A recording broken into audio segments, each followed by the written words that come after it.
بسم الله الرحمن الرحيم الحمد لله رب العالمين والصلاة والسلام على سيد المرسلين وعلى آله وأصحابه أجمعين اللهم صل وسلم وبارك على سيدنا محمد النبي الأمي وعلى آله وصحبه أجمعين. بزرگوں اور پیارے بھائیوں، ایک تو جو حضرات دور دور ہیں وہ قریب ہو جائیں. جمعہ کے دن یہی بات ہے کہ ادھر ادھر نہ جائیں بلکہ صفوں میں مل مل کے قریب بیٹھ جائیں اور جمعہ کی تیاری میں ہی رہیں. کوئی لغوا کام نہ کرے، کوئی لغوا اور بیکار کام نہ کرے. یہاں تک علماء نے لکھا ہے کہ صف میں انگلی ہی نہ پھرانا ہوں، ایسا کوئی فضول کام نہ کرے تاکہ جمعہ کی فضیلت ملے.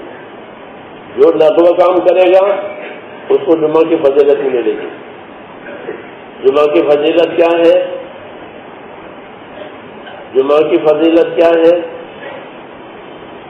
حدیثوں میں ہے کہ اگر سنت کے مطابق غسل وغیرہ کر کے خوشبو اور لباس سنت کے مطابق مسجد کی طرف چلا جمعہ ادا کرنے کے لیے تو ایک ایک قدم پر ایک ایک سال کی عبادت کا ثواب ملے گا.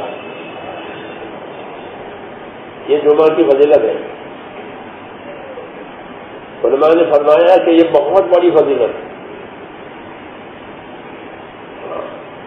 کہ جمعہ کے دن کی سنت ہے، لیکن سنت کے مطابق غسل کرے، اچھا لباس پہنے. اچھا لباس کیا ہے کہ سفید لباس ہو. حدیث شریف میں ہے خیر کہ تمہارے کپڑوں میں بہترین کپڑے سفید کپڑے.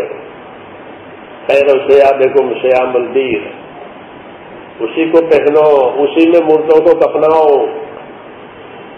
سفید لباس میں. سنت کے مطابق لباس غسل کر کے خوشبو مسواک یہ کر کے جمعہ کی طرف چلے، مسجد کی طرف، تو کیا ملے گا کہ اس کے ایک ایک قدم پر ایک ایک سال کی عبادت کا ثواب ملے گا. ایک سال کی عبادت سوچو، ایک سال کی نمازیں، ایک سال کے روزے، ایک سال کا ذکر تلاوت جو کچھ کیا ہو، بہت بڑی فضیلت ہے یہ. لیکن یہ اس کو ملے گی جو جمعہ میں عادات کے ساتھ آوے، سنت کے مطابق ہے، کوئی لغو کام نہ کرے. اگر لغو کام کیا پھر نہیں ملے گی. یہ بڑی فضیلت ہے.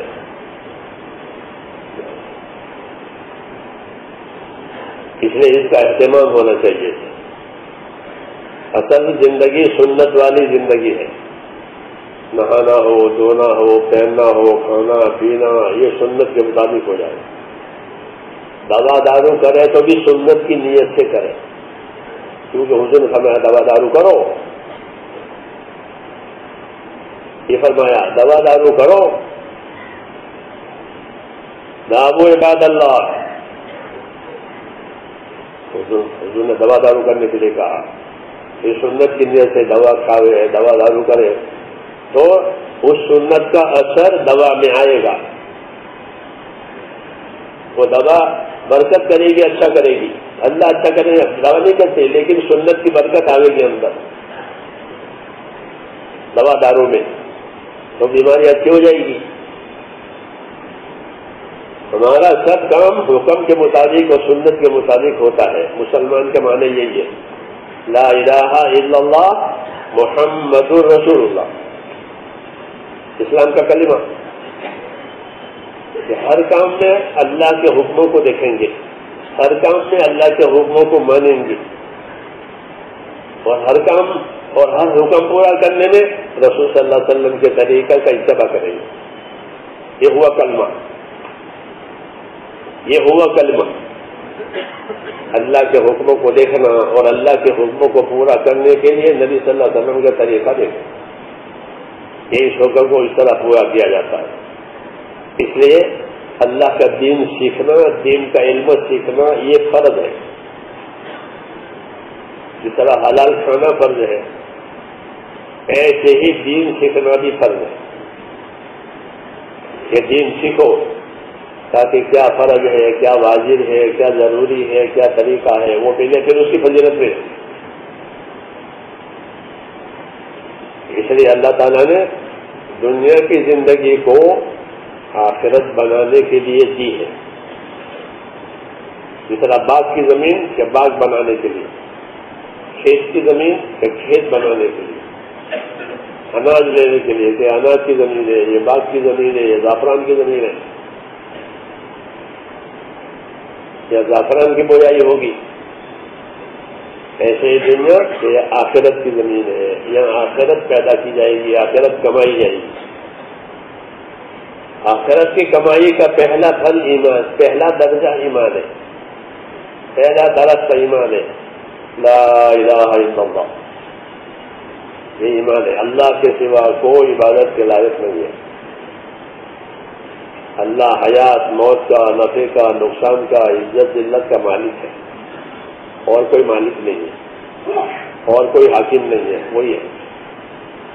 اس لیے اپنی جان مال سے اللہ کو راضی کرنا ہے، یہ عبادت ہوئی، یہ عبادت ہوئی کہ اپنی جان مال سے اللہ تعالیٰ کو راضی کرو، جانی طاقت، مالی طاقت۔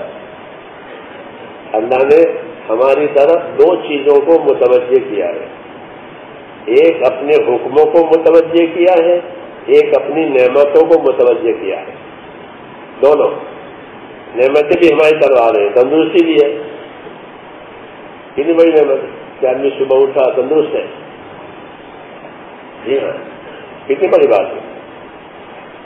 اگر صبح اٹھا پیسہ رکا ہوا ہے تو مصیبت ہوگی کہ پیسہ نہیں آ رہا، جی ہاں۔ تو نعمت بھی ہماری طرف متوجہ ہوتی ہے اور حکم بھی ہماری طرف متوجہ ہوتے ہیں۔ یہ دو چیزیں دنیا بنانے کے لیے دی ہیں کہ اپنی نعمتوں سے فائدہ اٹھاؤ، کھاؤ، پیو، استعمال کرو، لیکن شکر گزار بنو، یہ حکم ہے۔ کلوا من رزق ربکم واشکروا لہ، جو اللہ نے دیا ہے کھانے کا، پینے کا، اڑنے کا، پہننے کا، جائز طریقے کھاؤ، اوڑھو، پیو، پہنو، لیکن کیا کرو؟ شکر گزار رہو، شکر کرو۔ کہ شکر کیا چیز ہے؟ کہ شکر یہ چیز ہے کہ نعمت کو اللہ کی طرف سے سمجھے، مجھ کو یہ نعمت اللہ نے دی ہے، مجھ کو آنکھیں اللہ نے دی ہے، مجھ کو اولاد اللہ نے دی ہے، مجھ کو مال اللہ نے دیا ہے، یہ دل سے سمجھے۔ یہ نہیں کہ میں نے کیا، میں نے کیا، یہ تیرا کوئی دخل نہیں ہے، اللہ کا ارادہ اول ہے۔ تو شکر کی حقیقت یہ ہے کہ نعمت کو کس کی طرف سے سمجھے؟ اللہ کی طرف سے، کہ میرے اللہ نے مجھے دیا اور کوئی دینے والا نہیں۔ جب نعمت کو اللہ کی طرف سے سمجھے گا تو دو باتیں پیدا ہوگی، ایک تو اللہ کی نعمت دینے سے اللہ سے خوش ہوگا کہ اللہ سے، ظاہر بات ہے احسان کرنے والے سے خوشی ہوتی ہے، تو ایک تو اللہ کی طرف سے یہ خوش ہوگا، دوسرا کہ اللہ تعالیٰ کی رضا میں اور اللہ کے خوش کرنے میں لگے گا کہ جب اللہ نے مجھے خوش کیا ہے تو میں اللہ کو خوش کروں۔ یہ شکر گزاری کا اثر ہوتا ہے، یہ ہونا چاہیے۔ اگر یہ نہیں ہے تو شکر گزاری نہیں ہوئی، نعمت کو اللہ کی طرف سے بھی نہیں سمجھا اور نعمت کھا کر اللہ کو بھی راضی نہیں کیا، یہ ناشکری ہوئی ہے۔ کہ ناشکری سے نعمتیں چھینی جاتی ہیں۔ اللہ نعمت دینا بھی جانتے ہیں، چھیننا بھی جانتے ہیں، کہ چھین لی نعمت اور ہو گئے کنگال نعمت کھو کر کے۔ رسول صلی اللہ علیہ وسلم دعا مانگتے تھے، اللہم انی اعوذ بک من زوال نعمتک وتحول عافیتک، اے اللہ میں تیری پناہ مانگتا ہوں جس سے کہ نعمت کے زوال سے، کہ نعمت کی زوال آ گیا، ختم ہو گئی، چھین لی گئی، اور صرف چھینی نہیں گئی بلکہ الجھن ڈالی گئی. دونوں چیزیں ہوتی ہیں. جب نعمت چھینی جاتی ہے تو نعمت بھی چھینی جاتی ہے اور الجھن بھی پڑتی ہے. پھر آدمی کہیں کا بھی نہیں رہتا. جی ہاں، یہ نعمت تو چھینی گئی، الجھن کھڑی ہو گئی. آنکھیں چلی گئی، الجھن کھڑی ہو گئی. مال چلا گیا، الجھن کھڑی ہو گئی. کیا حاجتیں ہیں پوری نہیں، مال نہیں ہے، مال چھینا گیا. اس لیے پناہ مانگتے تھے کہ اللہ ایسا نہ ہو کہ نعمت پر زوال آئے اور نعمت ہاتھ سے چلی جائے اور الجھن حصے میں آئے. ایسا کب ہوتا ہے کہ جب نعمت میں ناشکری ہوتی ہے. ہاں، کہ نعمت میں ناشکری ہوئی کہ وہ نعمت پر زوال آئے گا. اور اگر نعمت میں شکر گزاری ہوئی ہے تو اللہ تعالیٰ نعمتوں کو بڑھاتے چلے جائیں گے. اس لیے کوئی چیز جو اللہ کی طرف سے آئی ہے معمولی نہیں ہے. وہ نعمت ہے، معمولی نہیں ہے. ہاں، اور کوئی بھی مصیبت آ گئی وہ معمولی نہیں ہے. آج کی ایک چنگاری معمولی نہیں ہے، اور بارش کا ایک قطرہ معمولی نہیں ہے.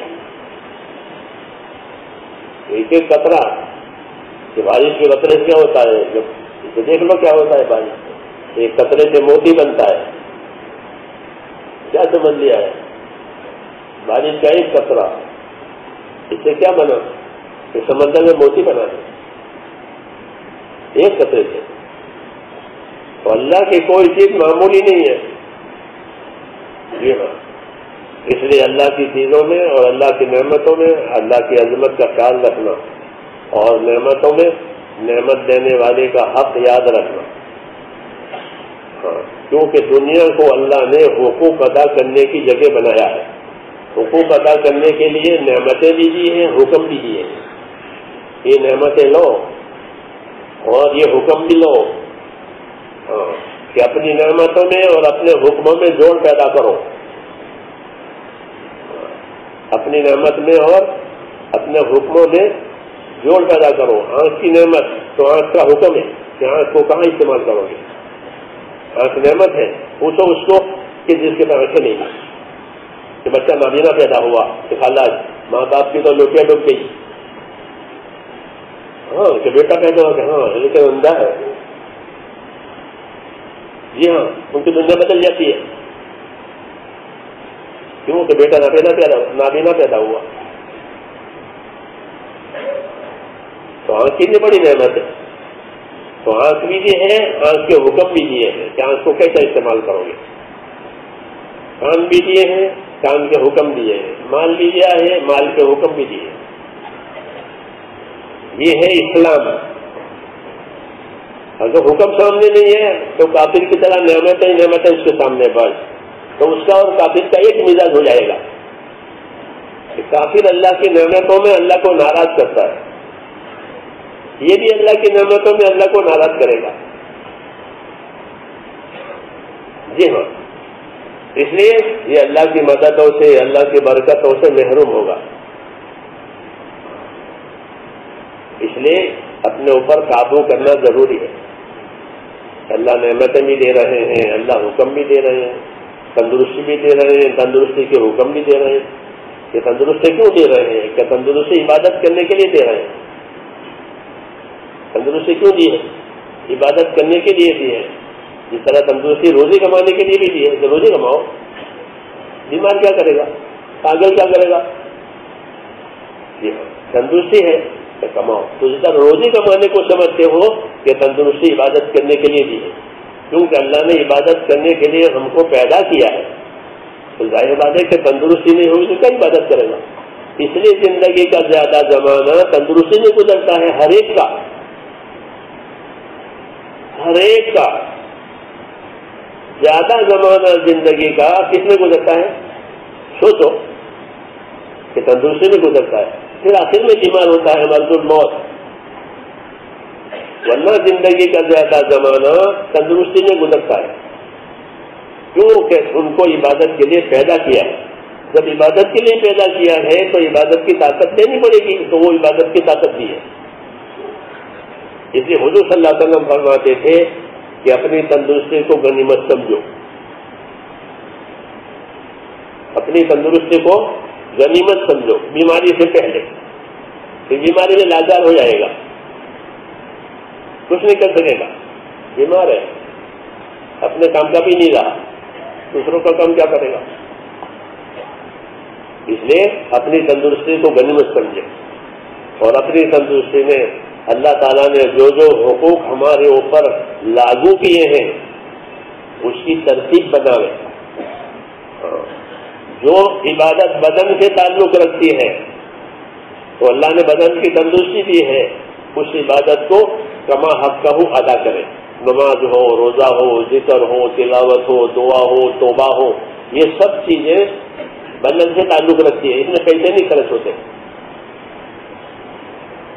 نہیں خرچ، اس میں پیسے نہیں خرچ ہوتے، جس کا تعلق بدن کی طاقت سے ہے۔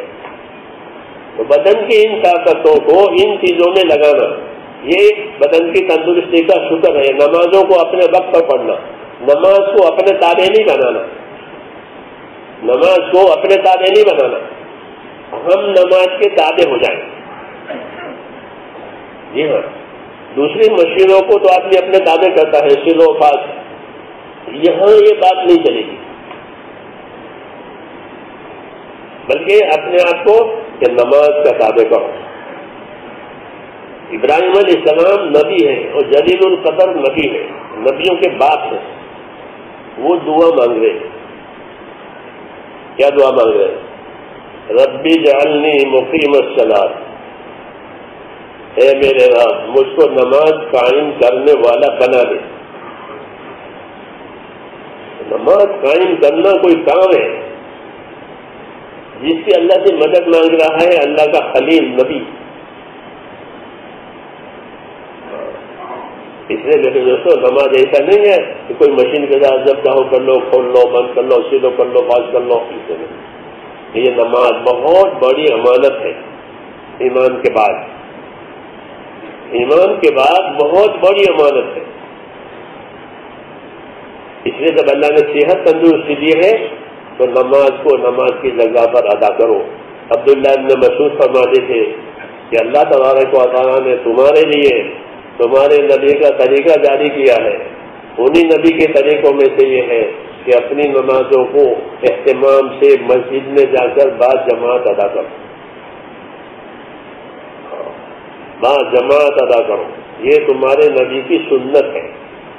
حضور صلی اللہ علیہ وسلم بیماری میں بھی دو آدمی کے سہارے مسجد میں آ کر نماز پڑھتے تھے، یہ تمہارے نبی کی سنت ہے، باجماعت نماز ادا ہو جائے، یہ تمہارے نبی کی سنت ہے۔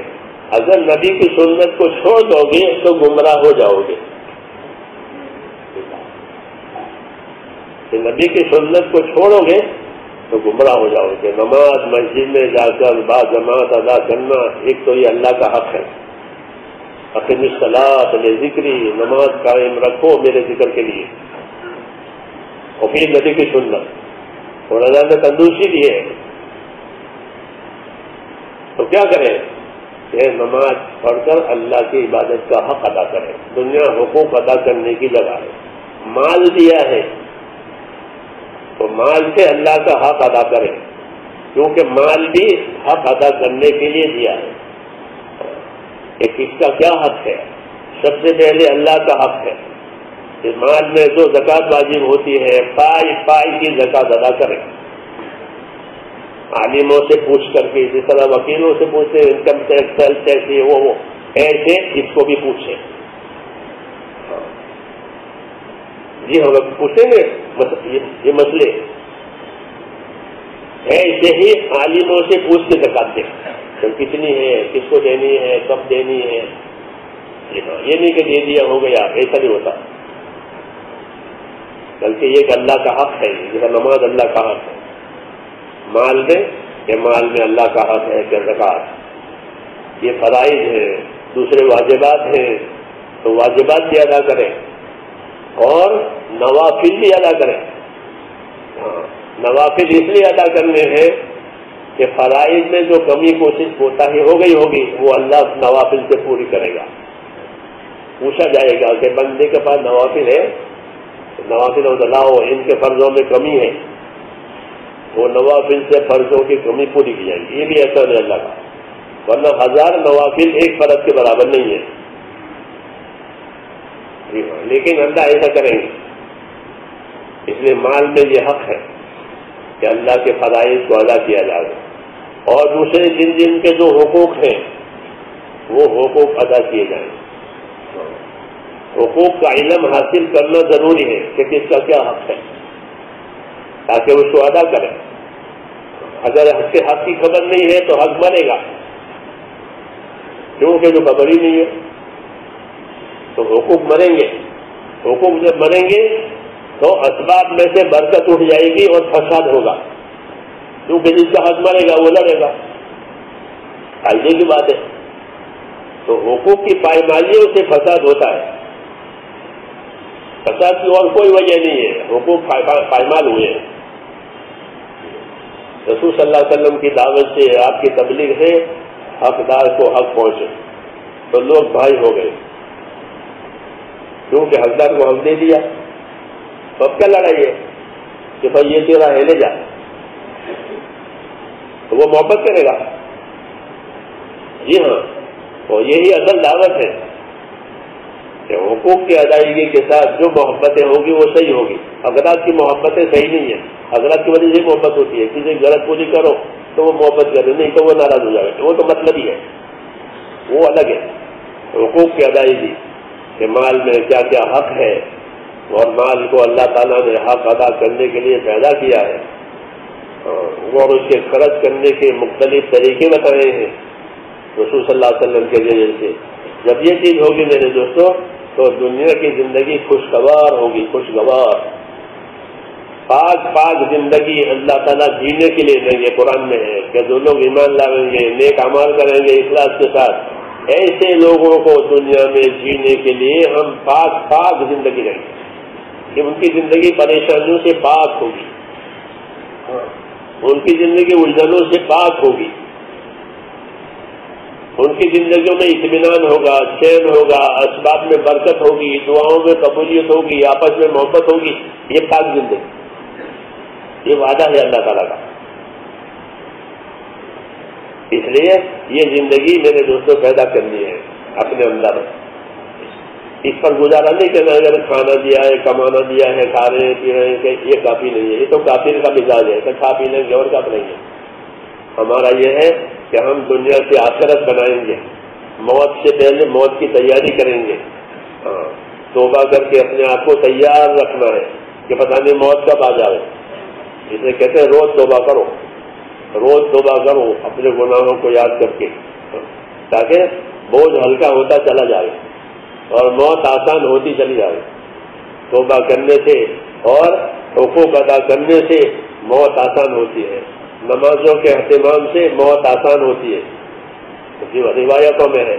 اس لیے میرے بھائیوں، اپنی صحت کو، اپنی تندرستی کو غنیمت سمجھنا ہے جب تک اللہ تندرستی دے، اور اپنے آپ کو اپنے دین کا پابند کرنا ہے. حکم یہی ہے کہ اپنے دین کے پابند رہو. کہاں تک؟ کہ موت آنے تک. وَلَا تَمُوتُنَّ إِلَّا وَأَنْتُمْ مُسْلِمُونَ. خبردار خبردار، تمہاری موت اس حال میں آئے کہ تم اللہ کی بات مانتے مانتے مر جاؤ. یہ کامیاب ہو گیا. اللہ تعالیٰ مجھے بھی نصیب کرے، آپ کو بھی نصیب کرے.